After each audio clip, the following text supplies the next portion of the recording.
Groups के examples पे हम बात कर रहे हैं और हमने बहुत सारे वेल नोन ग्रुप्स पे बात भी की है। इसी सिलसिले को आगे बढ़ाते हुए आज हम जिस ग्रुप के बारे में बात करने वाले हैं वो है group of residue classes modulo N. बल्कि इसको हमने लिखा है groups of residue classes modulo N. इसकी वजह यह है कि ये एक सिंगल ग्रुप नहीं है बल्कि ये ग्रुप्स की एक पूरी एक क्लास है। यानी इसके अंदर जो है वो इनफाइनाइट ग्रुप्स हैं। एक पूरी कैटेगरी है ग्रुप्स की और बहुत सारे बुक्स के अंदर जो है बल्कि तकरीबन सारे बुक्स में इस ग्रुप को जो रिप्रेजेंट किया जाता है या इसकी रिप्रेजेंटेशन के लिए जो सिंबल यूज़ किया जाता है वो है ZN। इन ग्रुप्स की इंट्रोडक्शन से पहले या इनको डिफ़ाइन या कंस्ट्रक्ट करने से पहले हम एक चीज़ बताते चलें कि हम बहुत सारी जगहों पे कुछ इस तरह के एक्सप्रेशंस देखते हैं या बहुत सारे लोग इस तरह के एक्सप्रेशंस या इस तरह की इक्वेशंस लिखते हैं, स्पेशली मैथमेटिकल एक्सप्रेशंस, जैसे कि हमारे पास है 2+3 = 1 या 3+3 = 2। इस तरह के एक्सप्रेशंस मोस्टली तो ये होता है कि ये किसी अनयूजुअल चीज़ को रिफ्लेक्ट करना हो, अगर किसी ने किसी चीज़ को अनयूजुअल दिखाना हो तो या किसी भी प्रोडक्ट के ऊपर तो वो इसके ऊपर इस तरह के एक्सप्रेशंस वो यूज़ करता है। या अगर क्यूरियोसिटी अगर किसी ने डेवलप करनी हो तो उस वक्त भी इस तरह के एक्सप्रेशंस जो है वो हमें देखने को मिलते हैं। या कभी कभार जब हम इम्पॉसिबिलिटी दिखाना चाहें, यानी किसी चीज़ के बारे में ऐसा दिखाना चाहें कि बिल्कुल बिल्कुल, या एग्जांपल्स के तौर पे भी मोस्टली हम ये सुनते आते हैं कि चूँकि मैथमेटिक्स के अंदर जो है ना इन चीज़ों को एक तरह से जो है इम्पॉसिबल समझा जाता है। 2+3 1 या 3+3 2 या किसी भी तरह का इस तरह का एक्सप्रेशन जैसे 1+5 = 0। तो इस तरह के एक्सप्रेशन हमें बहुत सारी जगहों पे देखने को मिलते हैं और उसकी वजह भी यही है कि डिफरेंट लोगों का डिफरेंट परसेप्शन होता है, डिफरेंट पर्पसेस के लिए इस तरह के एक्सप्रेशन यूज़ किए जाते हैं। मोस्टली यही होता है कि किसी सिचुएशन को अगर इम्पॉसिबल सिचुएशन दिखाना हो या क्यूरियोसिटी बिल्डिंग अगर मकसद हो, या कोई भी अनयूजुअल हैपनिंग को अगर कोई दिखाना चाहता हो तो फिर वो इस तरह की एक्सप्रेशंस जो है वो यूज़ करते हुए हमें नज़र आते हैं। और लेकिन ये देखना है कि क्या मैथमेटिक्स के अंदर इस तरह के एक्सप्रेशंस को इम्पॉसिबल कहा जाता है या इन चीज़ों को हम बिल्कुल रिजेक्ट कर देते हैं या इनको बिल्कुल हम फॉल्स समझते हैं, या इस तरह के एक्सप्रेशंस या इस तरह की इक्वेशंस क्या एग्जिस्ट करती हैं या नहीं करती। इस चीज़ के बारे में भी जो फैक्ट्स हैं वो इसी लेक्चर के दौरान हम उनको डिस्क्लोज करेंगे और हम बताएंगे कि इन एक्सप्रेशंस की असल हकीकत क्या है, स्पेशली जो मैथमेटिक्स के अंदर इनकी क्या इम्पोर्टेंस है और इनका क्या स्टेटस है इस तरह के एक्सप्रेशंस का। तो शुरू करते हैं इन ग्रुप्स की कंस्ट्रक्शन। अगरचे मैंने ये बात पहले बताई है कि ZN या groups of residue classes modulo N जो है वो कोई एक सिंगल ग्रुप नहीं है कि जिसको हम कंस्ट्रक्ट करें, बल्कि ये एक पूरी क्लास है, एक पूरी कैटेगरी है ग्रुप्स की, एक पूरी सीरीज़ है, इनफाइनाइट ग्रुप्स की एक सीरीज़ है।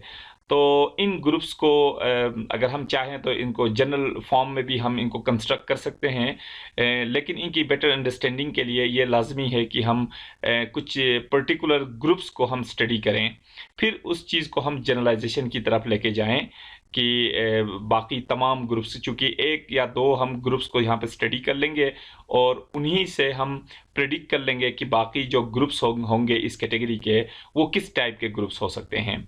तो मेरे ख्याल में अगर हम एक ग्रुप को भी अगर थॉरोली और डिटेल में अगर हम उसको डिस्कस करें तो फिर इजीली ये गेस किया जा सकता है कि बाकी ग्रुप्स का स्ट्रक्चर किस तरह का होगा। तो हम स्टार्ट कर लेते हैं सेट ऑफ इंटीजर्स से, क्योंकि जिस तरह हम ये कह रहे हैं कि यह groups of residue classes modulo n है, तो n हमें फिक्स करना होगा, क्योंकि मॉड्यूलो 1 मॉड्यूलो 2 मॉड्यूलो 3 यहाँ पे n में बताता चलूँ कि n यहाँ पे कोई भी पॉजिटिव इंटीजर हो सकता है। यहाँ पे जो मॉड्यूलो है वो कोई पॉजिटिव इंटीजर हो सकता है, यानी 1 2 3 एंड सो ऑन, इस तरह का कोई नंबर हो सकता है मॉड्यूलो और इसके बारे में हम डिस्कस कर चुके हैं जब हम सेट्स को डिस्कस कर रहे थे, वहाँ पे रिलेशंस को डिस्कस कर रहे थे, और वहाँ पे इक्विवेलेंस रिलेशन, और वहाँ पे फिर हमने इक्विवेलेंस क्लासेस वगैरह की बात की है, तो मॉड्यूलो को हमने वहाँ पे भी डिस्कस किया हुआ है। तो मॉड्यूलो हमेशा जो है वो एक पॉजिटिव इंटीजर को ही लिया जाता है। तो हम ये कह सकते हैं कि मिनिमम मॉड्यूलो हमारा 1 होगा, और उसके बाद मॉड्यूलो 2 हो सकता है, 3 हो सकता है, एंड सो ऑन। जितने भी जहाँ तक ये पॉजिटिव इंटीजर्स जा सकते हैं, तो मॉड्यूलो की वैल्यू भी वहाँ तक जा सकती है। और ये भी बता दूं कि हर मॉड्यूलो की हर वैल्यू के लिए एक ग्रुप यहाँ पे बन सकता है। यानी मॉड्यूलो अगर हम 1 रखें, उसके लिए एक ग्रुप बनेगा। मॉड्यूलो अगर हम 2 रखें, यानी n की वैल्यू अगर 2 रखें, तो उसके लिए एक ग्रुप बनेगा। n की वैल्यू 3 रखें, उसके लिए एक ग्रुप बनेगा। तो बताने का मकसद ये है कि जैसे हम कह रहे हैं ना कि इसके अंदर इनफाइनाइट ग्रुप्स हैं, तो वो इनफाइनाइट ग्रुप्स इस तरह के हैं कि Z1 और Z2, Z3, Z4, और ये सिलसिला आगे इसी तरह जारी है। यानी बस हम हर मॉड्यूलो यानी ये जो n है, n जो कि एक पॉजिटिव इंटीजर होगा, तो n की हर पॉजिटिव इंटीग्रल वैल्यू के लिए एक हमारे पास ग्रुप बनेगा। यानी हम ये कह सकते हैं कि Z1 एक ग्रुप है, Z2 एक ग्रुप है, Z3 एक ग्रुप है, Z4 एक ग्रुप है, और ये सिलसिला आगे जारी है। तो डेफिनेटली ये एक इनफाइनाइट सीक्वेंस है। तो हम ये कह सकते हैं कि इस तरह इनफाइनाइट ग्रुप्स बन सकते हैं। तो इनमें से हमने यहाँ ये देखना है कि इनमें से हम किस ग्रुप को स्टडी करें। मैंने पहले भी बात की है कि हम एक सिंगल ग्रुप को यहाँ पे स्टडी करेंगे, और उसके रिजल्ट्स की बुनियाद पे बाकी जो ग्रुप्स हैं उनको प्रेडिक्ट करेंगे, और उनके लिए रिजल्ट्स जो है हम उसी एक ग्रुप की बुनियाद पे, या उस ग्रुप के जो कंस्ट्रक्शंस है उन्हीं की बुनियाद पे हम बाकी तमाम ग्रुप्स के लिए भी ये अंदाज़ा लगा सकते हैं कि उनका स्ट्रक्चर किस तरह का होगा। तो इनमें से कोई एक ग्रुप हमने चूज़ करना है। तो यहाँ पे हम चूज़ कर लेते हैं n इज़ इक्वल टू 5। और ये बता दूं कि n is equal to 5 choose करने की कोई ख़ास वजह नहीं है। हम चाहते हैं तो n इज़ इक्वल टू 4 ले सकते हैं, या n इज़ इक्वल टू 3 ले सकते हैं, या n इज़ इक्वल टू 6 ले लें, 7 ले लें। लेकिन हमारी ये कोशिश है कि जितना ये नंबर हम बढ़ाते जाएंगे, उसकी कैलकुलेशन थोड़ी सी बढ़ती जाएगी। तो हमारी ये कोशिश होगी कि मेन मकसद हमारा कॉन्सेप्ट समझाना है।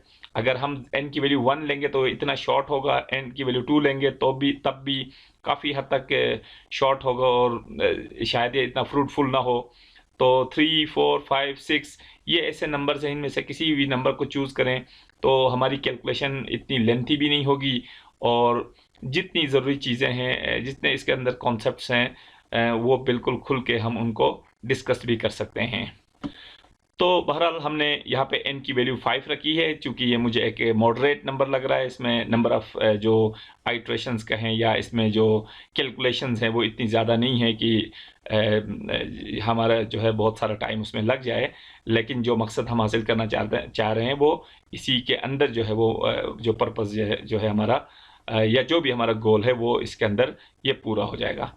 तो n इज़ इक्वल टू 5 हमने कंसीडर किया, तो हम ये सोच सकते हैं कि हम बेसिकली इंटरेस्टेड हैं Z5 में। यानी हम ये Z5 का जो ग्रुप है वो कंस्ट्रक्ट करने हैं। इसको डिस्क्राइब करने के लिए सबसे पहले हम एक इक्विवेलेंस रिलेशन डिफाइन करेंगे सेट ऑफ इंटीजर्स पे, और उस रिलेशन को हम रिप्रेजेंट करते हैं एक सिंबल से। तो मैं यहाँ पे लिख रहा हूँ लेट, ये सिंबल हम यूज़ कर रहे हैं एक रिलेशन के लिए। Let this be an equivalence relation, ये रिलेशन हम डिफाइन कर रहे हैं, define on integers as, z का मतलब इंटीजर्स के ऊपर ये इक्विवेलेंस रिलेशन डिफाइन हुआ है। और ये रिलेशन किस तरह का है कि a related to b if and only if 5 divides a minus b। चूँकि रिलेशंस को हमने पूरी डिटेल में डिस्कस किया है, और इसलिए मैं यहाँ पे ज़्यादा इसकी डिटेल्स नहीं बता सकता। अगर कोई इंटरेस्टेड हो तो वो रिलेशंस के ऊपर जो लेक्चर्स हैं उनको आप देख सकते हैं। तो फिर आपको इसका पूरा कॉन्सेप्ट जो है वो क्लियर हो जाएगा कि इक्विवेलेंस रिलेशन क्या होता है और इक्विवेलेंस क्लासेस क्या होती हैं। तो ये दो टर्म्स चूँकि यहाँ पे यूज़ होने वाले हैं, तो आप विज़िट कर सकते हैं उन लेक्चर्स को। तो खैर, यहाँ पे हम इतना ही कहेंगे कि सेट ऑफ इंटीजर्स के ऊपर एक रिलेशन हमने डिफाइन किया है, जिसमें हमने ये कहा कि सेट ऑफ इंटीजर्स के दो इंटीजर्स आपस में रिलेटेड होंगे इफ़ एंड ओनली इफ़ 5 उन दोनों के डिफरेंस को डिवाइड करे। तो सबसे पहले इस रिलेशन को हम समझते हैं कि ये किस तरह का रिलेशन है। हम ये पहले बात कर चुके हैं कि किसी भी सेट के ऊपर जब हम रिलेशन डिफाइन करते हैं तो वो रिलेशन बेसिकली एक रूल होता है, और उस रूल की बुनियाद पे हम डिसाइड कर पाते हैं कि उस सेट के कौन से दो मेंबर्स रिलेटेड हैं और कौन से दो मेंबर्स रिलेटेड नहीं हैं। तो हमारे पास जो सेट ऑफ इंटीजर्स है उसके अंदर जो एलिमेंट्स हैं वो यही है, 0 plus minus 1 plus minus 2 plus minus 3 plus minus 4 and so on. तो ये हमारे पास इंटीजर्स का सेट है, और ये हमने रिलेशन डिफाइन किया है कि दो इंटीजर्स आपस में रिलेटेड होंगे अगर 5 उन दोनों के डिफरेंस को डिवाइड करे। अब सवाल यह है कि इस रिलेशन की बुनियाद पे इस सेट के कौन से दो मेंबर्स आपस में रिलेटेड होंगे, कौन कौन से मेंबर्स रिलेटेड होंगे और कौन से रिलेटेड नहीं होंगे। तो इस चीज़ को हम थोड़ा यहाँ पे एक्सप्लेन कर सकते हैं कि इस रिलेशन के तहत मैं ये कह सकता हूँ कि 1 और 1 आपस में रिलेटेड हैं, और उसकी वजह यह है कि जो रूल में ये जो रिलेशन है उसके अंदर जो क्राइटेरिया रखा गया है वो क्राइटेरिया 1 और 1 के लिए पूरा हो रहा है। और वो क्राइटेरिया कौन सा था कि दो एलिमेंट्स रिलेटेड तब हो सकते हैं अगर उन दोनों के डिफरेंस को 5 डिवाइड करे। तो 1 और 1 रिलेटेड हैं या नहीं, इसका फैसला तब होगा जब 1 और 1 के डिफरेंस को हम देखेंगे कि वो 5 इन दोनों के डिफरेंस को डिवाइड करता है या नहीं करता। तो हमें देखना होगा कि 1 और 1 का डिफरेंस क्या है। तो 1 और 1 का जो डिफरेंस है वो तो 0 है, और हमें ये पता है कि 0 को जो है वो 5 डिवाइड करता है। 5 जो है वो 0 को डिवाइड करता है। इसका मतलब ये हुआ कि 1 और 1 आपस में रिलेटेड हैं। इसी तरह हम कह सकते हैं कि 2 और 2 भी रिलेटेड हैं, 3 और 3 भी रिलेटेड हैं, एंड सो ऑन। इसी तरह -5 और -5 भी रिलेटेड हैं। ये सब इसलिए है कि यहाँ पे देखें 2 और 2 का डिफरेंस 0 बनता है और 0 को 5 डिवाइड करता है। 3 और 3 का डिफरेंस 0 बनता है और 5 0 को डिवाइड करता है। -5 और -5 आपस में रिलेटेड होंगे क्योंकि इन दोनों का डिफरेंस 0 है और 0 को 5 डिवाइड करता है।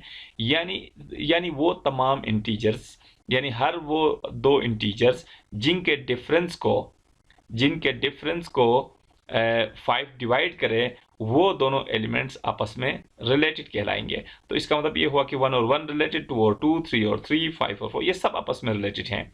इसी तरह हम ये भी कह सकते हैं कि 1 सिर्फ 1 के साथ रिलेटेड नहीं है, 1 जो है और भी कुछ एलिमेंट्स हैं उनके साथ रिलेटेड है। फॉर एग्जांपल 1 रिलेटेड होगा यहाँ पे 6 के साथ भी। इसकी वजह यह है कि 1 और 6 का जो डिफरेंस बनता है 1 और 6 का जो डिफरेंस बनता है वो बनता है -5, और हमें पता है कि 5 जो है वो डिवाइड करता है -5 को। तो इसका मतलब ये हुआ कि फिर 1 और 6 भी रिलेटेड हैं। इसी तरह फिर 1 रिलेटेड होगा 11 के साथ, क्योंकि 1 और 11 का जो डिफरेंस बनता है वो बनता है -10, और हमें पता है कि 5 जो है वो डिवाइड करता है -10 को। तो इसका मतलब ये हुआ कि जिन दो नंबर्स के डिफरेंस को 5 डिवाइड करे वो दोनों एलिमेंट्स आपस में रिलेटेड कहलाएंगे। तो इसका मतलब ये हुआ कि 1 फिर 11 के साथ भी रिलेटेड होगा। लेकिन यहाँ पे 1 जो है वो रिलेटेड नहीं होगा 4 के साथ। इसलिए नहीं होगा कि 1 और 4 का जो डिफरेंस बनता है, 1 और 4 का जो डिफरेंस बनता है वो बनता है -3, और हमें पता है कि 5 जो है वो -3 को डिवाइड नहीं करता। तो इसका मतलब ये हुआ कि हम इजीली यहाँ पे बता सकते हैं कि कौन सा एलिमेंट किस एलिमेंट के साथ रिलेटेड है।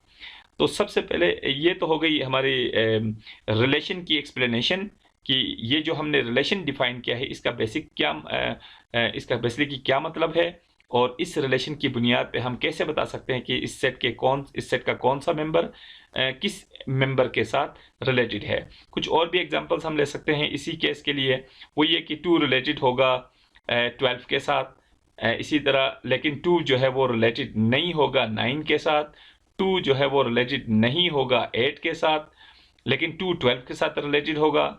2 जो है वो रिलेटेड है यहाँ पे 17 के साथ, इसलिए कि 2 और 17 का जो डिफरेंस बनता है वो -15 बनता है और -15 को 5 डिवाइड करता है।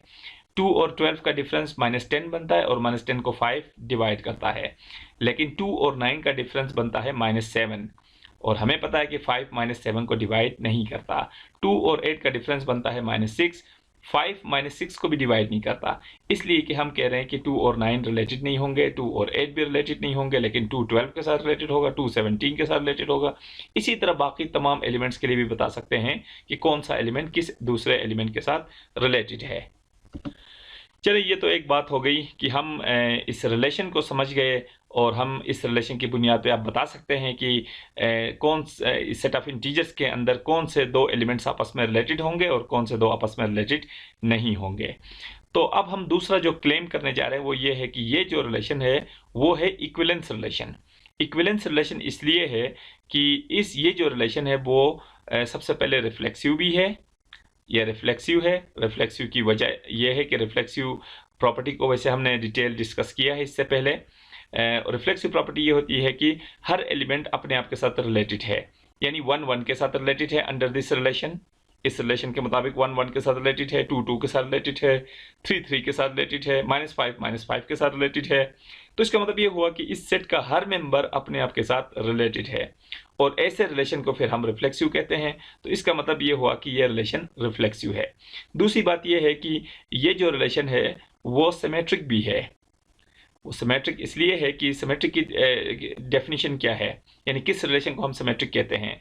वो ये है कि अगर एक एलिमेंट दूसरे के साथ रिलेटेड है तो फिर दूसरे को पहले के साथ रिलेटेड होना चाहिए और वो प्रॉपर्टी इस रिलेशन के अंदर मौजूद है। वो इस तरह कि हमें पता है कि 2 जो है वो रिलेटेड है 12 के साथ, 2 12 के साथ रिलेटेड है। इसी तरह 2 12 के साथ रिलेटेड है तो फिर लाजमी तौर पे जो है वो 12 रिलेटेड होगा 2 के साथ इस केस में, यानी 2 अगर 12 के साथ रिलेटेड है तो 12 लाजमी तौर पे फिर 2 के साथ रिलेटेड है और ऐसा इस सेट के हर पेयर के साथ है। इसी तरह जैसे देखें कि 1 रिलेटेड है यहाँ पे 26 के साथ तो फिर 26 भी लाजमी तौर पर रिलेटेड है 1 के साथ। इसी तरह -13 यहाँ पे रिलेटेड है 2 के साथ, क्योंकि -13 और 2 का जो डिफरेंस बनता है वो -15 बनता है और -15 को 5 डिवाइड करता है। तो ये देखें कि -13 2 के साथ रिलेटेड है तो फिर 2 भी लाजमी तौर पर रिलेटेड है -13 के साथ। तो यही वो प्रॉपर्टी है जिसको हम कहते हैं सिमेट्रिक। तो वो प्रॉपर्टी इस रिलेशन के अंदर मौजूद है। और तीसरी चीज़ वो ये कि ये रिलेशन जो है वो ट्रांजिटिव भी है। और ट्रांजिटिव प्रॉपर्टी क्या होती है वो हमें पता है। ट्रांजिटिव प्रॉपर्टी का मतलब ये होता है कि अगर सेट में से एक एलिमेंट दूसरे के साथ रिलेटेड है और दूसरा एलिमेंट तीसरे किसी एलिमेंट के साथ रिलेटेड है तो फिर पहले एलिमेंट को लाजमी तौर पर तीसरे एलिमेंट के साथ रिलेटेड होना चाहिए। और ये प्रॉपर्टी भी इस रिलेशन के अंदर मौजूद है। उसकी चंद एक मिसालें हम बता दें, जैसे कि ये देखें कि 1 रिलेटेड है हमारे पास 11 के साथ और फिर 11 जो है फर्दर रिलेटेड है 6 के साथ, क्योंकि 1 11 के साथ रिलेटेड है और 11 6 के साथ रिलेटेड है। इसको हम वेरीफाई कर सकते हैं इजीली। तो ये देखें कि अगर एक एलिमेंट रिलेटेड है दूसरे के साथ और वो जो दूसरा है 11, ये दूसरा एलिमेंट 11 है तो वो जो दूसरा एलिमेंट है वो फर्दर रिलेटेड है किसी तीसरे एलिमेंट के साथ, तो फिर ये जो पहला एलिमेंट है उसको लाजमी तौर पर रिलेटेड होना चाहिए तीसरे के साथ। तो हम इस चीज़ को इजीली चेक कर सकते हैं कि क्या 1 6 के साथ रिलेटेड है। तो इसका आंसर है यस, 1 6 के साथ रिलेटेड है। तो इसका मतलब ये हुआ कि अगर एक एलिमेंट दूसरे के साथ रिलेटेड है और वो जो दूसरा एलिमेंट था 11 तो वो अगर तीसरे के साथ रिलेटेड है तो फिर पहला एलिमेंट तीसरे एलिमेंट के साथ लाजमी रिलेटेड होगा। और ये वाली चीज़ जो है ये वाली प्रॉपर्टी इस सेट के कोई से भी हम 3 एलिमेंट्स उठाएं उन सब के लिए ये वाली प्रॉपर्टी ट्रू है। तो इसका मतलब ये हुआ कि ये जो रिलेशन है वो ट्रांजिटिव भी है। अब हमें ये पता है कि एक रिलेशन जो रिफ्लेक्सिव भी हो, जो सिमेट्रिक भी हो और जो ट्रांजिटिव भी हो, उसी रिलेशन को फिर हम इक्विवेलेंस रिलेशन कहते हैं। इसलिए हमने कहा है कि ये जो रिलेशन है वो बेसिकली एक इक्विवेलेंस रिलेशन है सेट ऑफ इंटीजर्स के ऊपर। अब जबकि हमने बात की है कि ये जो रिलेशन है वो एक इक्विवेलेंस रिलेशन है सेट ऑफ इंटीजर्स के ऊपर, तो हमें ये पता है कि किसी भी सेट के ऊपर अगर एक इक्विवेलेंस रिलेशन डिफाइंड हो तो हम फिर उस सेट के तमाम मेंबर्स के लिए इक्विवेलेंस क्लासेस हम बना सकते हैं। जैसे कि ये रिलेशन डिफाइन हुआ है सेट ऑफ इंटीजर्स के ऊपर, और हमें पता भी है कि ये इक्विवेलेंस रिलेशन है, तो फिर सेट ऑफ इंटीजर के हर एलिमेंट के लिए हम इक्विवेलेंस क्लास बना सकते हैं। और इक्विवेलेंस क्लास भी हम अपने प्रीवियस वीडियो लेक्चर में उसको डिस्कस कर चुके हैं।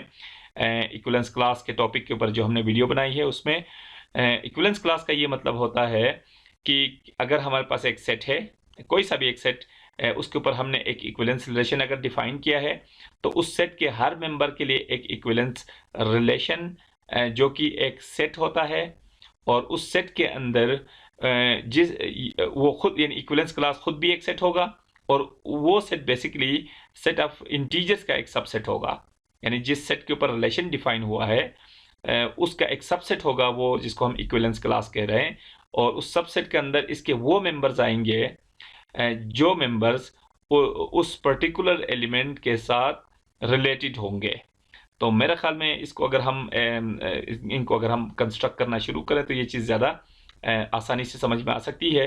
तो जैसे मैंने कहा था कि अगर यहाँ पे सिर्फ इतना समझना काफ़ी होगा कि किसी सेट के ऊपर अगर हमने एक रिलेशन डिफाइन किया है और वो इक्विवेलेंस रिलेशन है, तो फिर उस सेट के हर एलिमेंट का अपना एक इक्विवेलेंस क्लास होगा। यानी उस सेट के हर एलिमेंट के लिए हम एक इक्विवेलेंस क्लास कंस्ट्रक्ट कर सकते हैं। तो सवाल फिर ये होगा कि चूंकि z के ऊपर हमने इक्विवेलेंस रिलेशन डिफाइन किया है, तो फिर 0 के लिए इक्विवेलेंस क्लास फिर कौन सा है? 1 की इक्विवेलेंस क्लास, -1 की इक्विवेलेंस क्लास, 2 की इक्विवेलेंस क्लास, -2 की इक्विवेलेंस क्लास। तो जितने भी इंटीजर्स हैं, जितने भी सेट के मेंबर्स हैं, हर एलिमेंट के लिए एक इक्विवेलेंस क्लास है। तो हम कंस्ट्रक्ट करते हैं कि वो इक्विवेलेंस क्लासेस कौन सी हैं। तो सबसे पहले हम कंस्ट्रक्ट करते हैं 0 की इक्विवेलेंस क्लास, और हमें पता है कि इक्विवेलेंस क्लास को हम रिप्रेजेंट करते हैं ये जो हमारे पास स्क्वायर ब्रैकेट्स हैं इनकी मदद से, और बीच में वो उस एलिमेंट को लिखते हैं जिसकी हमने इक्विवेलेंस क्लास लिखनी है। तो जैसे कि मैंने पहले कहा था कि इक्विवेलेंस क्लास बेसिकली एक सेट होता है, तो ये मैं लिख रहा हूँ एक सेट, उसके अंदर इंटीजर्स के वो एलिमेंट्स आएंगे जो 0 के साथ रिलेटेड होंगे। तो हमने देखना है कि इस रिलेशन के तहत सेट ऑफ इंटीजर्स के कौन कौन से मेंबर्स हैं जो 0 के साथ रिलेटेड हैं। उन एलिमेंट्स के सेट को हम इक्विवेलेंस क्लास ऑफ 0 कहते हैं। जैसे कि हमें पता है कि 0 के साथ रिलेटेड जो एलिमेंट्स में से पहला एलिमेंट होगा 0 खुद, क्योंकि 0 जो है वो 0 के साथ रिलेटेड है, क्योंकि इन दोनों का डिफरेंस जो बनेगा वो 0 बनेगा, और 0 को 5 डिवाइड करता है। तो रिलेशन तो हमने पहले ही बताया हुआ है कि हर दो एलिमेंट्स रिलेटेड होंगे जिनके डिफरेंस को 5 डिवाइड करेगा। तो 0 और 0 के डिफरेंस को भी 5 डिवाइड करता है, तो मतलब ये हुआ कि 0 0 के साथ रिलेटेड है। इसके बाद 0 के बाद अब 1 जो है वो 0 के साथ रिलेटेड नहीं है, इसलिए कि 1 और 0 का डिफरेंस 1 बनेगा, और 1 को 5 डिवाइड नहीं करता। इसी तरह 2 भी नहीं होगा, 3 भी नहीं होगा, 4 भी नहीं होगा। तो अगला जो एलिमेंट जो 0 के साथ रिलेटेड है वो है 5। 5 इसलिए है कि 5 और 0 का डिफरेंस 5 बनेगा, और 5 को 5 डिवाइड करता है। इसी तरह अगला जो एलिमेंट बनेगा वो बनेगा 10, अगला एलिमेंट बनेगा 15, और ये सिलसिला आगे चलता रहेगा। तो ये एक पूरा एक इनफाइनाइट सेट है। इसी तरह अगर हम लेफ्ट साइड पे जाएं तो 0 के बाद जो इससे पिछला एलिमेंट है वो है -5, क्योंकि -5 0 के साथ रिलेटेड है, क्योंकि -5 और 0 का जो डिफरेंस बनता है वो -5 बनता है, और उसको 5 डिवाइड करता है।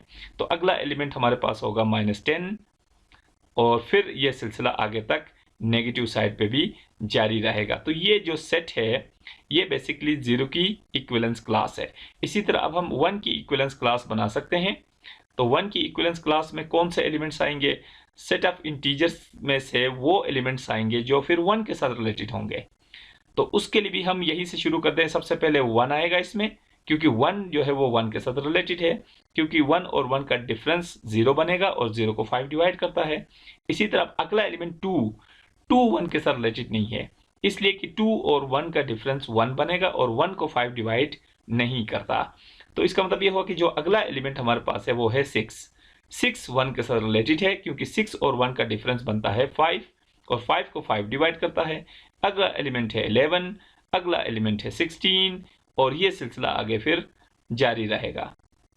और नेगेटिव साइड पे अगर हम जाएं तो ये एलिमेंट है हमारे पास -4, क्योंकि -4 1 के साथ इसलिए रिलेटेड है कि -4 और 1 का डिफरेंस -5 बनता है, जिसको 5 डिवाइड करता है, और अगला एलिमेंट है हमारे पास -9, और ये सिलसिला जो है वो नेगेटिव साइड पे भी चलता रहेगा। इसी तरह 3 की इक्विवेलेंस क्लास हम अगर बनाएं तो मेरे ख्याल में आप हमने ज़्यादा डिटेल्स बताने की ज़रूरत नहीं है।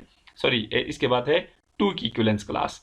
तो 2 के लिए सबसे पहले 2 खुद होगा, उसके बाद होगा 7, उसके बाद होगा 12, उसके बाद होगा 17, और ये सिलसिला आगे चलता रहेगा। इसी तरह नेगेटिव साइड पे जाएं तो ये -3 और ये -8, और ये सिलसिला आगे तक नेगेटिव साइड पे चलता रहेगा। 3 की इक्विवेलेंस क्लास बनाते हैं हम। तो 3 की इक्विवेलेंस क्लास क्या होगा? सबसे पहले तो 3 खुद ही आएगा, फिर 8 आएगा, फिर 13 आएगा, और फिर 18 आएगा, और ये सिलसिला चलता रहेगा। और नेगेटिव साइड पे अगर हम जाएं तो ये -2 होगा, -7 होगा, और ये सिलसिला चलता रहेगा। और यहाँ पे बिल्कुल ईजिली चेक कर सकते हैं कि 3 की इक्विवेलेंस क्लास के अंदर ये एलिमेंट्स क्यों आ रहे हैं। इसलिए कि ये वो एलिमेंट्स हैं सेट ऑफ इंटीजर्स में से जो सब के सब 3 के साथ रिलेटेड हैं। 3 इसलिए 3 के साथ रिलेटेड है क्योंकि दोनों का डिफरेंस 0 बनता है और 0 को 5 डिवाइड करता है। 8 3 के साथ इसलिए रिलेटेड है क्योंकि 8 और 3 का डिफरेंस 5 बनता है और 5 को 5 डिवाइड करता है। 18 और 3 का डिफरेंस बनता है 15, और 15 को 5 डिवाइड करता है। इसी तरह -7 और 3 इनका डिफरेंस बनता है -10, और -10 को 5 डिवाइड करता है। तो इसी तरह इस सेट के अंदर जितने भी एलिमेंट्स हैं वो सब के सब जो है वो 3 के साथ रिलेटेड है। इसी तरह 4 की इक्विवेलेंस क्लास अगर हम बनाएं तो 4 की इक्विवेलेंस क्लास हमारे पास कौन सी बनेगी? सबसे पहले इसमें आएगा 4, उसके बाद आएगा 9, उसके बाद आएगा 14, उसके बाद आएगा ये 19, और ये सिलसिला आगे चलता रहेगा। और नेगेटिव साइड पे भी ये बनेगा -1, और ये बनेगा -6, और ये सिलसिला आगे तक चलता रहेगा। इसी तरह 5 की इक्विवेलेंस क्लास बनाते हैं तो ये हमारे पास बनेगा, सबसे पहले 5 खुद आएगा इसमें, और इसके बाद 10 आएगा, उसके बाद आएगा 15 आएगा, और ये सिलसिला चलता रहेगा। लेफ्ट साइड पे जाएं तो ये 0 आएगा, और ये -5 आएगा, -10 आएगा, और ये सिलसिला चलता रहेगा। इसी तरह 6 की इक्विवेलेंस क्लास बनाएं तो ये हमारे पास आएगा जी 1, 6 और 11, और ये 16, और ये सिलसिला जारी रहेगा। और नेगेटिव साइड पे जाएं तो ये हमारे पास होगा -4, और ये हमारे पास होगा -9, और ये सिलसिला आगे तक चलता रहेगा। अब वैसे तो हमने बताया था कि सेट ऑफ इंटीजर्स के अंदर जितने भी मेंबर्स हैं हर मेंबर के लिए इस तरह की एक इक्विवेलेंस क्लास बनती है। तो और हमें पता है कि इसके अंदर इनफाइनाइट एलिमेंट्स हैं, तो डेफिनेटली जो इक्विवेलेंस क्लासेस भी बनेंगी वो इनफाइनाइट इक्विवेलेंस क्लासेस बनेंगी। उनमें से हमने तकरीबन 7 एलिमेंट्स के लिए इक्विवेलेंस क्लासेस बनाई हैं, और बाकी एलिमेंट्स के लिए जो है हम इक्विवेलेंस क्लासेस नहीं बना रहे, जस्ट हम ये कह रहे हैं कि ये सिलसिला आगे तक ऐसे ही चलता रहेगा, और इस तरह के हमारे पास सेट्स बनते रहेंगे जो कि इनफाइनाइट होंगे डेफिनेटली। ये तो हमने यहाँ पे पॉजिटिव के लिए हमने इक्विवेलेंस क्लासेस बनाई हैं। इसी तरह हम इक्विवेलेंस क्लास बना सकते हैं -1 के लिए, -2 के लिए, -3, -4, इन सब के लिए भी इक्विवेलेंस क्लासेस बनेंगी। अब क्वेश्चन ये है कि यहाँ पे हमने स्टॉप क्यों किया है? स्टॉप इसलिए किया है कि टोटल जो इक्विवेलेंस क्लासेस यहाँ पे बन सकती हैं वो तो इनफाइनाइट हैं, लेकिन उनमें से जो डिस्टिंक्ट इक्विवेलेंस क्लासेस हैं वो सिर्फ और सिर्फ 5 हैं। 5 इक्विवेलेंस क्लासेस ऐसी हैं जो डिस्टिंक्ट हैं, बाकी जितने भी इक्विवेलेंस क्लासेस हैं वो सब के सब जो है वो इन्हीं 5 में से किसी न किसी के इक्वल आएंगे। और ये सिलसिला हम यहाँ पे इजीली देख सकते हैं कि ये 0 की इक्विवेलेंस क्लास, ये 1 की, 2 की, 3 की, 4 की, यहाँ तक जो इक्विवेलेंस क्लासेस हैं ये वो डिस्टिंक्ट इक्विवेलेंस क्लासेस हैं जो टोटल तादाद में 5 हैं। 5 के बाद अब यानी 4 की इक्विवेलेंस क्लास के बाद जैसे जैसे हम इक्विवेलेंस क्लासेस बनाते जाएंगे 5, 6, 7, 8, 9, तो वो जो इक्विवेलेंस क्लासेस उनकी बनेंगी वो रिपीट होती जाएंगी। जैसे 4 के बाद जब हम 5 की इक्विवेलेंस क्लास पे जाते हैं तो वो बेसिकली 0 की इक्विवेलेंस क्लास के बराबर है, क्योंकि हम देख सकते हैं हर इक्विवेलेंस क्लास बेसिकली एक सेट है। तो हम ये इजीली देख सकते हैं कि क्या ये सेट जो 0 की इक्विवेलेंस क्लास के लिए जो सेट बना है क्या वो 5 की इक्वल है या नहीं है, वो हम इजीली देख सकते हैं। तो ये देखें 0, 5, 10, 15 एंड सो ऑन, ये रहा यहाँ पे भी 0, 5, 10, 15 and so on. Negative side पे -5, -10 and so on, negative side पे -5, -10 एंड सो ऑन। तो इजीली देख सकते हैं हम यहाँ से ये चीज़ कंक्लूड कर सकते हैं कि 0 की जो इक्विवेलेंस क्लास है वो बेसिकली इक्वल है किसके? ये 5 की इक्विवेलेंस क्लास के बराबर है। इसी तरह अगर हम 1 की इक्विवेलेंस क्लास देखें तो वो फिर 6 की इक्विवेलेंस क्लास के बराबर है। तो मैं ये लिख सकता हूं कि 1 की equivalence class is equal to equivalence class of 6, और यही सिलसिला आगे भी चलता रहेगा। अगर फॉर एग्जांपल मैं यहाँ पे 7 की इक्विवेलेंस क्लास बना देता, तो आप खुद देखें 7 की इक्विवेलेंस क्लासेस के अंदर, इक्विवेलेंस क्लास के अंदर कौन से एलिमेंट आने थे। सबसे पहले इसके अंदर आना था 2, इसके अंदर आना था फिर 7, फिर आना था 12, और ये फिर आना था 17 एंड सो ऑन। और नेगेटिव साइड पे जाएं तो ये आपके पास बनना था -3, और ये फिर बनना था -8, और ये सिलसिला चलना था। और हम इजीली देख सकते हैं कि 7 की ये जो इक्विवेलेंस क्लास है वो बेसिकली 2 की इक्विवेलेंस क्लास के बराबर है, क्योंकि 2 की इक्विवेलेंस क्लास के अंदर भी -8, -3, 2, 7, 12, 17, ये देखिए -8, -3, 2, 7, 12, 17 एंड सो ऑन, बिल्कुल वही सेट है। तो मैं ये लिख सकता हूँ कि 2 की इक्विवेलेंस क्लास बेसिकली इक्वल है 7 की इक्विवेलेंस क्लास के। इसी तरह 3 की इक्विवेलेंस क्लास इक्वल है हमारे पास 8 की इक्विवेलेंस क्लास के, और फिर 4 की इक्विवेलेंस क्लास बराबर है अगेन हमारे पास 9 की इक्विवेलेंस क्लास के, और फिर 5 की इक्विवेलेंस क्लास बेसिकली इक्वल है 10 की इक्विवेलेंस क्लास के, और ये सिलसिला अगेन जारी रहेगा। फिर जैसे ही ये यहाँ से आगे चला जाएगा, जैसे 5, 6, 7, 8, 9, 10, उसके बाद 11 की जो इक्विवेलेंस क्लास है वो बेसिकली, बल्कि इस चीज़ को मैं यहाँ से ख़त्म कर रहा हूँ। 4 की इक्विवेलेंस क्लास के बाद जो 5 की इक्विवेलेंस क्लास है वो तो यहाँ पे है, वो जो कि 0 के बराबर है, और ये फर्दर इक्वल है 10 की इक्विवेलेंस क्लास के। और जो 11 की इक्विवेलेंस क्लास है वो बेसिकली 1 या 6 के बराबर होगा 11 की इक्विवेलेंस क्लास, और ये फिर 12 की इक्विवेलेंस क्लास, और ये इक्वल होगा 13 की इक्विवेलेंस क्लास, और ये सिलसिला आगे जो है वो चलता रहेगा। तो इसका मतलब ये हुआ कि 0 की इक्विवेलेंस क्लास, 5 की, 10 की, ये 10 की, 15 की, 20 की, ये सारी इक्विवेलेंस क्लासेस फिर आपस में सेम होंगी। इसी तरह 1 की इक्विवेलेंस क्लास, 6 की इक्विवेलेंस क्लास, 11 की, आगे फिर चल के ये 16 की, आगे चल के ये 21 की, और ये सब इक्विवेलेंस क्लासेस सेम होंगी। और 2 की इक्विवेलेंस क्लास 7 के बराबर, और फिर 12 के भी बराबर है, और फिर फर्दर जाके 17 के भी बराबर है equivalence class, and so on. इसी तरह 3 की इक्विवेलेंस क्लास 8 के भी बराबर है, 13 के भी इक्वल है, और फिर 18 की इक्विवेलेंस क्लास के भी इक्वल है, और ये सो ऑन, और ये चलता रहेगा। तो बताने का मकसद ये है कि इस तरह जो इक्विवेलेंस क्लासेस बनती हैं वो बनती तो इनफाइनाइट हैं, इनफाइनाइट इक्विवेलेंस क्लासेस, लेकिन उनमें से जो डिस्टिंक्ट इक्विवेलेंस क्लासेस हैं वो ये 5 हैं। एक 0 की इक्विवेलेंस क्लास, एक 1 की इक्विवेलेंस क्लास, एक 2 की, एक 3 की, एक 4 की। तो ये 5 इक्विवेलेंस क्लासेस हैं जो डिस्टिंक्ट हैं। बाकी इसके अलावा 5, 6, 7, 8 इन सब के लिए जो इक्विवेलेंस क्लासेस बनेंगी वो इन्हीं 5 में से किसी न किसी एक के इक्वल बनती हैं। तो इसलिए हम ये कह सकते हैं कि इस तरह जो अगर हम सेट ऑफ इंटीजर्स के ऊपर अगर इस तरह का इक्विवेलेंस रिलेशन डिफाइन करें, तो उसके ऊपर टोटल तो खैर इनफाइनाइट इक्विवेलेंस क्लासेस हैं, लेकिन उनमें से जो डिस्टिंक्ट इक्विवेलेंस क्लासेस हैं वो सिर्फ 5 हैं, और वो होंगी 0, 1, 2, 3 और 4 की इक्विवेलेंस क्लास। तो इक्विवेलेंस क्लासेस के बारे में हमने बात की, और हमने देखा कि सेट ऑफ इंटीजर्स के ऊपर इस रिलेशन को डिफाइन करने से हमारे पास 5 डिस्टिंक्ट इक्विवेलेंस क्लासेस बनी हैं, और इन 5 डिस्टिंक्ट इक्विवेलेंस क्लासेस का हम एक सेट बनाते हैं, और ये मैं लिख देता हूँ, let Z5 be the set of all distinct equivalence classes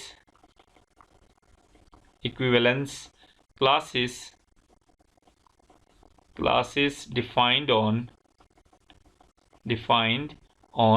Z, यानी सेट ऑफ इंटीजर्स के ऊपर जितनी भी डिस्टिंक्ट इक्विवेलेंस क्लासेस बन सकती हैं अंडर दिस रिलेशन, बल्कि ये भी लिखें अंडर, या अंडर लिखें या विद रिस्पेक्ट टू लिखें, अंडर रिलेशन, ये वो इक्विवेलेंस रिलेशन है जिसकी बुनियाद पर हमने ये इक्विवेलेंस क्लासेस बनाई हैं।